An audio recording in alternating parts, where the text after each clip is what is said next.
দেশ কঠিন সময় পার করছে, জাতীয় ঐক্যের ডাক প্রধান উপদেষ্টার। বিকেলে রাজনৈতিক দলের সাথে ডক্টর ইউনূসের সংলাপ। ভারতকে বাংলাদেশে বিরোধিতা বন্ধের আহ্বান মির্জা ফখরুলের। দিল্লির উচিত ঢাকার নতুন বাস্তবতা উপলব্ধি করা, মন্তব্য উপদেষ্টা মাহফুজের। জুলাই আগস্ট গণহত্যা মামলায় গ্রেফতার দেখিয়ে আম্মু কামরুলকে কারাগারে প্রেরণ। ৫ আগস্টের পর ১১ শীর্ষ সন্ত্রাসী জামিনে মুক্ত, জানিয়েছেন আইজি প্রিজন। চট্টগ্রামে পুলিশের ওপর হামলার ঘটনায় ১২ জন ৬ দিনের রিমান্ডে। অপরাধে অভিযুক্তদেরও আইনি সহায়তা দিতে হবে, চিন্ময় ইস্যুতে যুক্তরাষ্ট্রের প্রতিক্রিয়া। দেখছিলেন ক্রাউন সিমেন্ট সংবাদ শিরোনাম। বাংলাদেশ এখন কঠিন সময় পার করছে, তাই অতীতে যে কোনো সময়ের চেয়ে ঐক্যবদ্ধ থাকতে সবার প্রতি আহ্বান জানিয়েছেন প্রধান উপদেষ্টা অধ্যাপক ডক্টর মোহাম্মদ ইউনূস। তিনি বলেন, জাতীয় বিপর্যয় থেকে শুরু করে জাতিসংঘ শান্তিরক্ষা মিশনে দেশের সশস্ত্র বাহিনীর ভূমিকা প্রশংসনীয়। তাদের মাধ্যমে আন্তর্জাতিক অঙ্গনে সুনাম কুড়িয়েছে বাংলাদেশ। রিপোর্ট সৈয়দ আব্দুল মুহিতের। মিরপুর সেনানিবাসে অনুষ্ঠিত হল ২০২৪ সালের এনডিসি কোর্স এবং আর্ম ফোর্সেস ওয়ার কোর্সের গ্রাজুয়েশন অনুষ্ঠান। এবার এনডিসি কোর্সে ১৮টি বন্ধু প্রতিম দেশের ৩৩ জন সহ মোট ৯৫ জন এবং আর্ম ফোর্সেস ওয়ার কোর্সে সেনা, নৌ ও বিমান বাহিনীর ৫৫ জন অফিসার অংশ নেন। সমাপনী অনুষ্ঠানের প্রধান অতিথি প্রধান উপদেষ্টা ডক্টর মোহাম্মদ ইউনূস জাতীয় নিরাপত্তা নিশ্চিতে এনডিসির উচ্চতর পাঠ্যক্রমে রাষ্ট্রের বিভিন্ন গুরুত্বপূর্ণ বিষয় অন্তর্ভুক্ত থাকায় সন্তোষ প্রকাশ করেন। ভাষণে জুলাই আগস্টের শহীদদের কথা স্মরণ করে তিনি বলেন, তাদের কারণেই নতুন বাংলাদেশ পেয়েছে দেশের মানুষ। I also pay my tribute to all who sacrificed their lives and got wounded to make July Revolution possible, with a dream to create a new Bangladesh. Doctor Mohammad Yunus বলেন, জাতীয় বিপর্যয় থেকে শুরু করে জাতিসংঘ শান্তিরক্ষা মিশনে দেশের সশস্ত্র বাহিনীর ভূমিকা প্রশংসনীয়। Ramifications of our actions will have far-reaching consequences in near and far future. We must continue to remain steadfast in our resolve. It's only the people of a nation that can decide on the destiny of their nation. To thrive, we need to be together more than ever before. Global challenges do not belong to anyone alone, any one nation alone.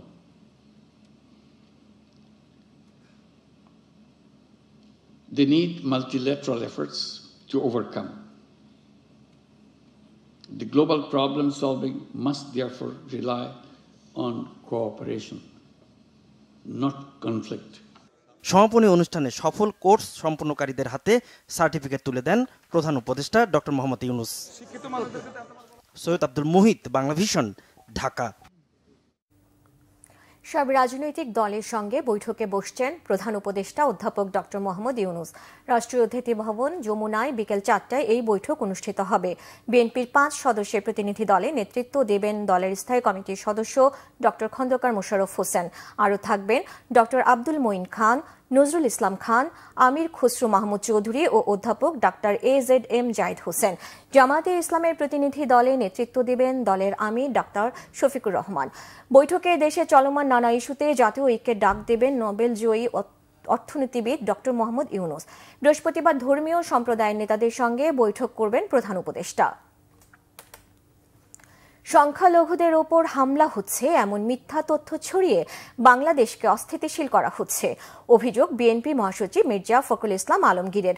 লন্ডনে যুক্তরাজ্যে BNP সমাবেশে এ অভিযোগ করেন তিনি। ভারতকে বাংলাদেশ বিরোধী কার্যকলাপ বন্ধের আহ্বান জানিয়ে দেশটি অতীতে বাংলাদেশের জনগণের সাথে যে ভুল করেছে সেটি কাটিয়ে উঠবে বলে মির্জা ফখরুল আশা প্রকাশ করেন।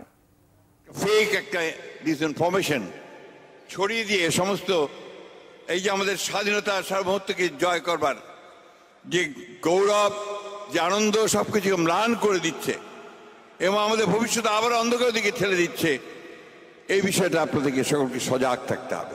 যিনি বাংলাদেশের মানুষের উপর অত্যাচার করেছেন, নির্যাতন করেছেন, খুন করেছেন, হত্যা করেছেন, 20,000 তরুণকে হত্যা করেছেন, আমাদের ইলিয়াস আলী সহ 700 মানুষকে গুম করে দিয়েছেন। আমাদের এমন কোন নেতা নেই, আমাদের সবচেয়ে বড় আমাদের দেশনেত্রী বেগম খালেদা জিয়া, তাকে বছরের পর বছর কারাগারে আটকে রেখেছিলেন। আমাদের নেতা তারেক রহমানকে মিথ্যা মামলা দিয়ে নির্বাসিত করেছেন। সেই শেখ হাসিনাকে আজকে ভারত আশ্রয় দিয়েছে এবং সেই শেখ হাসিনা আবার তার দলবল নিয়ে ষড়যন্ত্র করছে, নতুন করে চক্রান্ত সৃষ্টি করছে বন্ধুগণ, এবং এই চক্রান্ত সৃষ্টি করে বাংলাদেশের স্বাধীনতা, গণতন্ত্র, সার্বভৌমত্বকে বিনষ্ট করতে চাইছে। জুলাই অভ্যুত্থানকে জঙ্গি হিন্দু বিরোধীদের ক্ষমতা গ্রহণ হিসেবে দেখানোর চেষ্টা করেছে ভারত, এমন মন্তব্য করেছেন উপদেষ্টা মাহফুজ আলম। ফেসবুক পোস্টে তিনি এই মন্তব্য করেন। মাহফুজ আলম বলেন, জুলাই অভ্যুত্থান এবং গণতন্ত্রের জন্য এদেশে ছাত্র জনতার সংগ্রামকে ব্যর্থহীন চিত্তে ভারতের স্বীকৃতি দেওয়া উচিত। এটি দিয়ে এই নতুন সম্পর্কে শুরু করতে হবে। জুলাই অভ্যুত্থানকে এড়িয়ে নতুন বাংলাদেশের ভিত রচনা করা হলে দুই দেশের সম্পর্কের জন্যই ক্ষতিকর হবে বলেও মন্তব্য তার। বলেন, বাংলাদেশের মানুষ আগের মতো নয়, তারা এখন ঐক্যবদ্ধ ও গৌরবান্বিত। তারা আমৃত্যু নিজেদের মর্যাদার জন্য লড়াই করবে বলেও হুঁশিয়ার করে দেন। বলেন, এই বাংলায় ভারত প্রেমী বা ভারতের মিত্ররা ভাবছেন সবকিছু স্বাভাবিক হয়ে যাবে এবং জুলাই অভ্যুত্থান ও ফ্যাসিস্টের নৃশংসতা এড়িয়ে গেলে তাদের কিছুই হবে না। এটি একটি ভুল ধারণা। জনগণ সবকিছু দেখছে বলেও স্মরণ করিয়ে দেন তিনি। ভারতের 75 পরবর্তী আখ্যান পরিবর্তন ও নতুন বাংলাদেশের বাস্তবতা উপলব্ধি করা উচিত বলেও মন্তব্য করেন উপদেষ্টা মাহফুজ আলম। হামলার কারণে আগরতলায় বাংলাদেশের সহকারী কমিশনের ভিসা ও কনসুলার সার্ভিস এখনো বন্ধ রয়েছে। দর্শক, এই মুহূর্তে পররাষ্ট্র মন্ত্রণালয়ে আছেন বিশেষ প্রতিনিধি ইমরুল কায়েস। সরাসরি কথা বলছি তার সাথে। কায়েস, পররাষ্ট্র মন্ত্রণালয় থেকে আগরতলা ইস্যুতে নতুন কোনো তথ্য কি জানানো হয়েছে? ধন্যবাদ সাবরিনা আপনাকে। আমরা সকাল থেকে গণমাধ্যম কর্মীরা পররাষ্ট্র মন্ত্রণালয়ে অবস্থান করছি। কিছুক্ষণ আগে পররাষ্ট্র উপদেষ্টা মন্ত্রণালয়ে এসেছেন, তবে এখন পর্যন্ত তিনি কথা বলেননি। পররাষ্ট্র সচিব যিনি এই মুহূর্তে দেশের বাইরে আছেন, অর্থাৎ গণমাধ্যমের সাথে যদি কথা বলেন তাহলে পররাষ্ট্র উপদেষ্টা বলবেন। আর আগরতলা ইস্যুতে আপনি যে প্রশ্নটি করেছেন যে এখন পর্যন্ত কোনো আর আপডেট আছে কিনা, না, এখন পর্যন্ত আমাদের কাছে আর কোনো আপডেট নেই। অর্থাৎ গতকাল যে সিদ্ধান্ত জানানো হয়েছিল, পররাষ্ট্র মন্ত্রণালয় সিদ্ধান্ত নিয়েছিল যে সহকারী হাইকমিশন সেখানে কনসুলার এবং ভিসা সার্ভিস বন্ধ থাকবে, এখন পর্যন্ত সেই অবস্থায় আছে। এই ব্যাপারে আর কোনো আপডেট নেই। তবে এর মাধ্যমে আপনাকে একটি তথ্য জানিয়ে রাখি যে আমাদের প্রধান উপদেষ্টা মহোদয় যে জাতীয় ঐক্যের ডাক দিয়েছেন, সেই ঐক্য ডাক উপলক্ষে আজকে প্রধান উপদেষ্টার দপ্তরে বিভিন্ন দলের সাথে যেমন বৈঠক, বিভিন্ন উপদেষ্টাদের সাথেও বৈঠক হওয়ার কথা রয়েছে। বেলা 3টা থেকে সেই বৈঠকটি হওয়ার কথা আমরা শুনছি।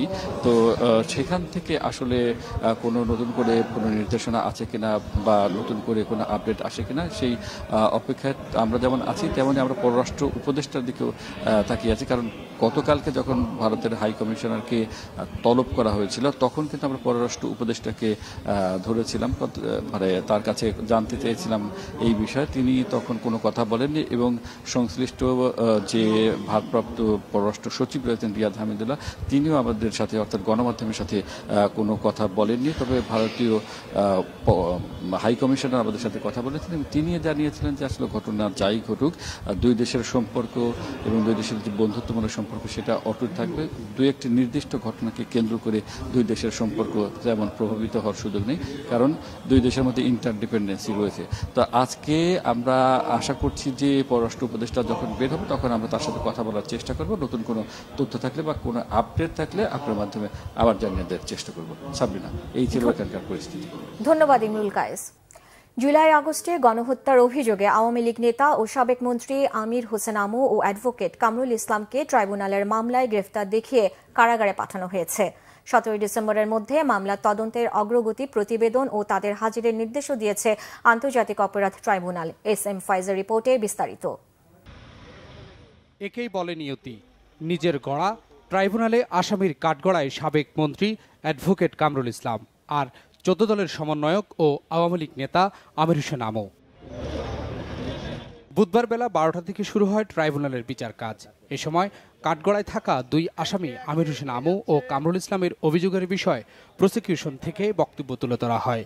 বলা হয়, 14 দলের সমন্বয়ক আমির হোসেন আমুর বিরুদ্ধে 19 জুলাই অনুষ্ঠিত আওয়ামী লীগ ও 14 দলের বৈঠকে দেখামাত্রগুলির সিদ্ধান্ত হয়, সেখানে উপস্থিত ছিলেন তিনি, যার পরের দিন ছাত্র জনতার উপর গুলি ও নির্যাতন চালানো হয়।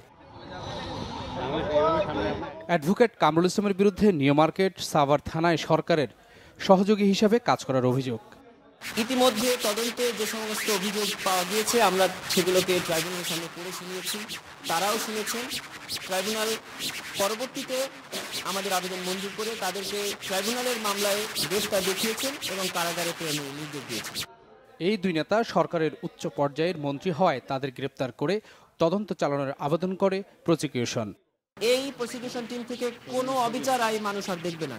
আজকে যে আসামিকে আনা হয়েছে, অন্যতম আসামি জনাব কামরুল ইসলাম সাহেব, ওনার হাতেই এই গড়াই ট্রাইব্যুনাল, আজকে তাকে ট্রাইব্যুনালে আনা হয়েছে। এদিন তাদের আইনজীবী নিয়োগ ও আত্মীয় স্বজনের সাথে সাক্ষাতের সুযোগ দেন ট্রাইব্যুনাল। জনাব আমির হোসেন আমুকে আপনার শুধু বারবার আমির হোসেন আমু বলতে ছিল, তখন মানে আমাদের যে অনারেবল কোর্ট আছে, অনারেবল কোর্ট বলছে তাদেরকে আপনারা উইথ রেসপেক্ট কথা বলবেন, তাদের নামের পূর্বে জনাব বলবেন, শুধু আমির হোসেন আমু নয়, তাদের নামের পূর্বে জনাব আমির হোসেন আমু বলবেন। যাত্রাবাড়ী থানার সাবেক ওসি আবুল হাসানের বিরুদ্ধে ইমাম হাসানকে থানায় নিয়ে মেরে ফেলার অভিযোগে গ্রেফতার দেখিয়ে কারাগারে পাঠানোর নির্দেশ দেয় ট্রাইব্যুনাল। ইমাম হোসেন তাইমকে নিয়ে থানায় নেওয়া হয়, থানায় নিয়ে তাইমের চেহারা বিকৃত করে দেওয়া হয় অত্যাচার করে, এবং তাকে ওখানে মৃত্যু নিশ্চিত করা হয়। এই সকল কার্যক্রমে আজকের আসামি আবুল হাসান ওসি থেকে এই কার্যক্রম নেতৃত্ব দিয়েছেন, নির্দেশনা দিয়েছেন এবং সরাসরি উপস্থিত থেকে এই অপরাধ কর্মে অংশগ্রহণ করেছেন।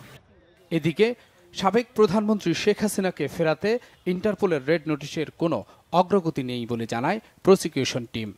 S M Foyez, Bangla Vision, Dhaka. ভারতের আগ্রাসনের বিরুদ্ধে সবাইকে সোচ্চার হবার আহ্বান জানিয়েছেন বিএনপি জুনিয়র যুগ্ম মহাসচিব রুহুল কবির রিজভী। তিনি বলেন, ফ্যাসিস্ট স্বৈরাচার শেখ হাসিনাকে রক্ষার জন্য ভারত বাংলাদেশের মানুষের বিরুদ্ধে অবস্থান নিয়েছে। আগরতলায় বাংলাদেশের সহকারী হাইকমিশনের কার্যালয়ে হামলা ও জাতীয় পতাকা অবমাননার প্রতিবাদে বাংলাদেশ পূজা উদযাপন ফ্রন্টের উদ্যোগে বিক্ষোভ সমাবেশে এসব কথা বলেন রিজভী।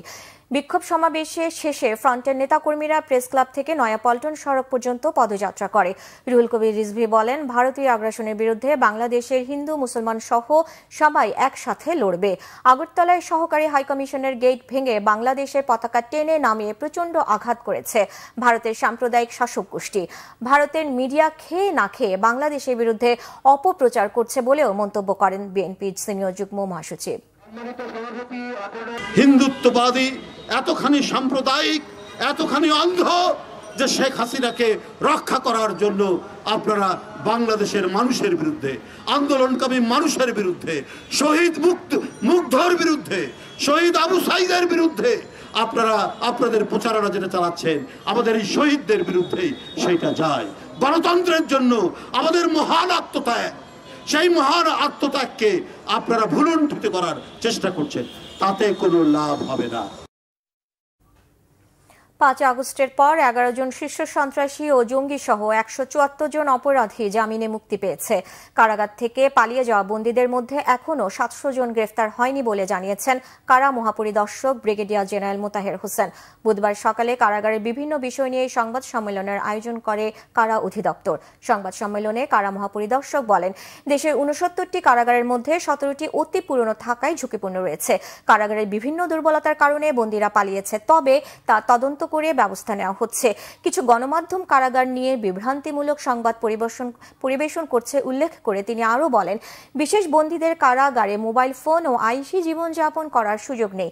কারাগারের বাইরে হাসপাতালে সাবেক এক মন্ত্রীর হামলার ঘটনায় দুঃখ প্রকাশ করে কারা হাসপাতাল নির্মাণ হলে এমন ঘটনা কমে আসবে বলেও মনে করেন কারা মহাপরিদর্শক। প্রকৃতির বন্দীদের নির্ধারিত এলাকায় মোবাইল ফোন জ্যামার এবং সিসি ক্যামেরায় থাকা মোবাইল ফোন ব্যবহারের আসলে বর্তমানে কোনো সুযোগ আমি দেখছি না। হাওয়ার বিধি মোতাবেক শ্রেণীপ্রাপ্ত বন্দী কিছু সুযোগ সুবিধা পেয়ে থাকেন, এটা অবশ্যই তার আলোকেই হচ্ছে এবং অতিরিক্ত কোনো সুযোগ সুবিধা আমাদের পক্ষ থেকে দেওয়া হচ্ছে না, এটা আপনাদের নিশ্চিত করতে পারি। এবং এই আলোকেই আসলে তাদের পক্ষে ওইখানে আয়েসি জীবন যাপন করাটা কতটুকু বাস্তবসম্মত এটা ডেফিনেটলি প্রশ্নের দাবি রাখে। 174 জনের মতো বিভিন্ন যারা জেএমবি অথবা বিভিন্ন নামে ছিলেন তাদের মধ্যে, আর শীর্ষ সন্ত্রাসী নামে আমাদের ডেফিনেশনে 11 জন মুক্তি পেয়েছেন।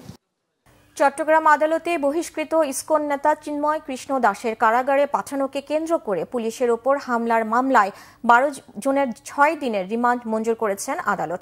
চট্টগ্রাম মহানগর হাকিম আব্দুল হালিমের আদালতে মামলার তদন্তকারী কর্মকর্তা 7 দিনের রিমান্ডের আবেদন করে। পরে আদালত শুনানি শেষে 6 দিনের রিমান্ড মঞ্জুর করেন। গত 26 নভেম্বর ইসকনের বহিষ্কৃত নেতা চিন্ময় কৃষ্ণ দাসের জামিন নামঞ্জুর করে কারাগারে পাঠানোকে কেন্দ্র করে চট্টগ্রাম আদালত প্রাঙ্গণে চিন্ময়ের অনুসারীরা আইন শৃঙ্খলা বাহিনীর উপর হামলা ও ভাঙচুর চালায়। সংঘর্ষের সময় চট্টগ্রাম আদালতের আইনজীবী সাইফুল ইসলাম আলিফকে কুপিয়ে ও পিটিয়ে হত্যা করে চিন্ময়ের অনুসারীরা। ঘটনার 4 দিন পর আলিফের বাবা 31 জনের নাম উল্লেখ ও অজ্ঞাত 15 জনকে আসামি করে একটি হত্যা মামলা এবং আইন শৃঙ্খলা বাহিনীর উপর হামলার ঘটনায় আলিফের ভাই 116 জনকে আসামি করে আরেকটি মামলা করে। এছাড়া পুলিশের উপর হামলা ও কাজে বাধা দেওয়ার অভিযোগে 3টি পৃথক মামলা করে পুলিশ। সব নাগরিকের নিরাপত্তা নিশ্চিতে অন্তর্বর্তী সরকারের নেওয়া অব্যাহত পদক্ষেপকে স্বাগত জানিয়েছে মার্কিন পররাষ্ট্র দপ্তর। ভয়েস অফ আমেরিকার একটি ইমেইলে জবাবে একথা জানানো হয়েছে। মার্কিন পররাষ্ট্র দপ্তরের মুখপাত্র জানিয়েছেন, সংখ্যালঘু সম্প্রদায়ের ওপর সহিংসতা ও অসহিষ্ণুতার যে কোনো ঘটনা নিন্দার পাশাপাশি বাংলাদেশের সব নাগরিকদের নিরাপত্তা নিশ্চিত করতে অন্তর্বর্তী সরকারের অব্যাহত পদক্ষেপগুলোকে যুক্তরাষ্ট্র স্বাগত জানায়। বলা হয়েছে, ধর্ম বা বিশ্বাসের স্বাধীনতা, মত প্রকাশের স্বাধীনতা, শান্তিপূর্ণ সমাবেশ ও সংগঠন করার স্বাধীনতাকে মৌলিক স্বাধীনতা হিসেবে সমর্থন করে যুক্তরাষ্ট্র। ইসকনকে সন্ত্রাসী সংগঠন ঘোষণার দাবি ও চিন্ময় কৃষ্ণ দাসের জামিন না পাওয়া প্রসঙ্গে পররাষ্ট্র দপ্তরের মুখপাত্র জানান, আইন অনুযায়ী সংবিধানে যে অধিকারগুলো নিশ্চয়তা দেওয়া হয়েছে তার আলোকে এই ইস্যুগুলো সমাধানের দায়িত্ব বাংলাদেশ সরকারের। এছাড়া বাংলাদেশ সহ সকল দেশকে মত প্রকাশের স্বাধীনতা, শান্তিপূর্ণ সমাবেশ ও সংগঠন করার স্বাধীনতা এবং ধর্ম বা বিশ্বাসের স্বাধীনতা সমুন্নত রাখারও আহ্বান জানানো হয়েছে। এই ছিল এখনকার মতো। পরের সংবাদ বিকেল 4টায়। এর আগে 3টায় রয়েছে নিউজ টপ 10 দেখার আমন্ত্রণ রইল। এছাড়া বাংলা ভিশন সংবাদ ও সংবাদ সংশ্লিষ্ট অনুষ্ঠান দেখতে ভিজিট করুন www.bvnews24.com ও facebook.com/banglavisionnews এবং সাবস্ক্রাইব করুন youtube.com/banglavisionnews। ধন্যবাদ।